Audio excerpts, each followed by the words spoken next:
So how about the ego behavior dominant personality? What's your strategy and tactics for that interview? We'll find out in tip number 98.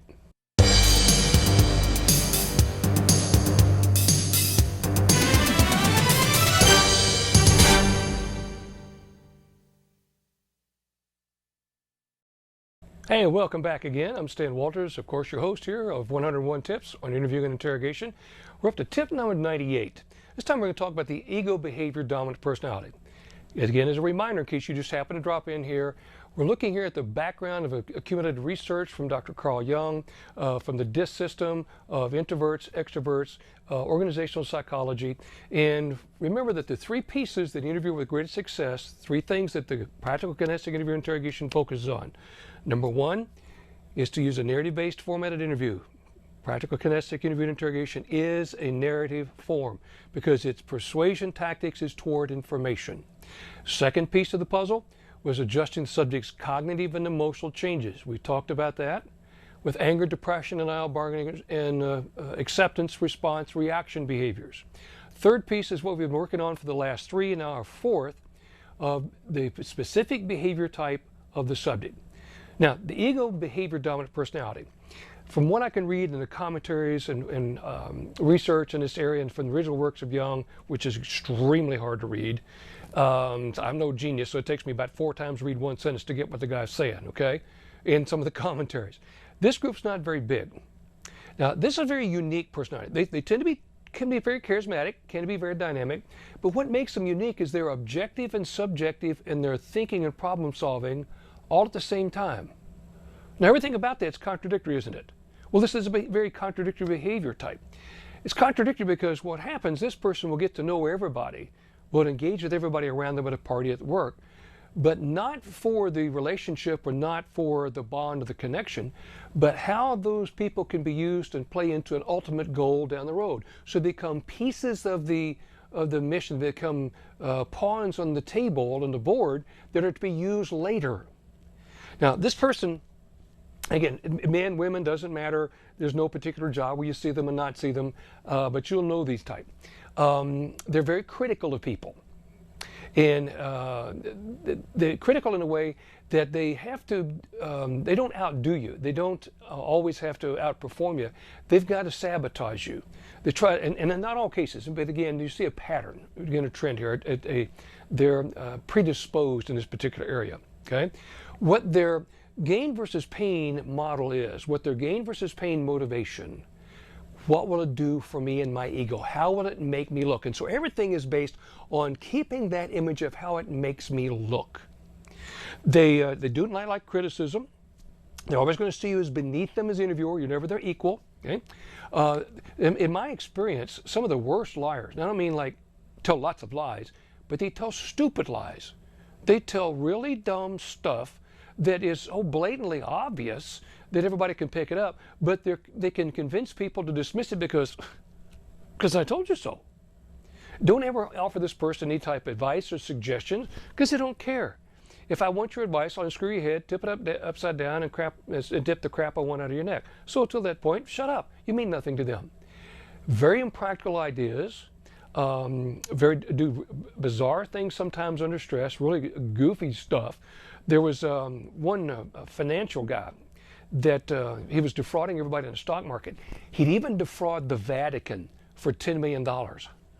Tell me there's not a room in hell with this guy's name on the door, huh? Okay. So he flees the country. Well, the Bureau caught him in like no time.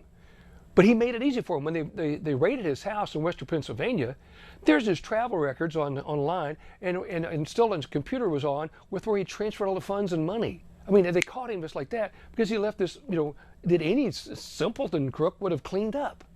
So they're very odd that way, and they think they deserve all the attention, deserve the accolades and the approval and the advancement without having passed through the typical vetting period or experience development period. That there's no need for them to do that. They're condescending. They're big name droppers. Going to tell you what group they belong to, what association they belong to, and they're very divisive of people.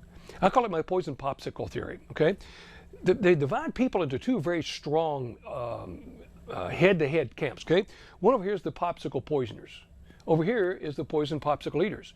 These people are eating poison popsicles to prove they're loyal to them because they asked them to. And I'll try to eat the second popsicle before I die to prove I'm more loyal than the last guy. I only ate one. Over here are the people who are trying to find his or her popsicle stash, the ego dominant, and they're trying to poison him because they see what pain they are. They're notorious for this. There's always exclusions to the rule for them. Now, this is not narcissistic personality disorder. That's way off the scale at another end, okay? That's something different altogether. That's personality disorder, okay? They do unreasonable types of things and hold people accountable for things that couldn't be done by them.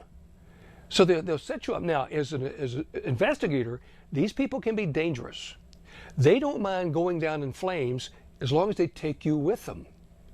They can ruin your career. So you document your conversations, you take good notes, you run a journal, you have somebody witness it, you record conversations with them, because in the end, that's what will save you. Because when it's all over with, the poison popsicle eaters will elevate this person to hero status, and you're left in ashes, but because we can't live without them. They're too wonderful, they're too magnificent.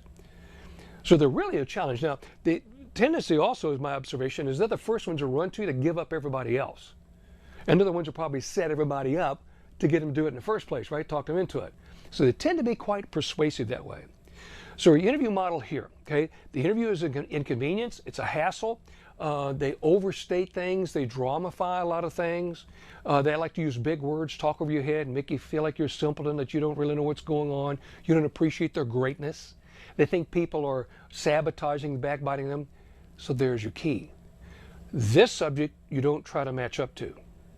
You're going to brown nose, blow smoke, kiss their butts, confirm how great they are in their minds, how other people have misunderstood them, people are riding on their coattails, have sabotaged them, have been disloyal, are backbiting them, are working against them, cross purposes to them, trying to set them up. And that's what drives them. The solution, remember, set the problem, have them, because the problem you want to do is point out, please explain this to me. I don't understand this. Everybody else doesn't understand your grand plan. What were you really trying to do? Now, why is this? And to be glad to tell you how you've missed it. It was too nuanced for you to understand. What agitates them is they think everybody, again, is setting them up, using them, sabotaging them, backbiting them. Your end game is not, your confession rate with this one is very, very low. Cooperation rate is low. But let them run their mouth off. Because everybody's going to realize, wait a minute, he's telling us to eat these poison popsicles, how come they ain't eating any? I wonder if I can join the popsicle poisoner group. So you're changing the minds of other people.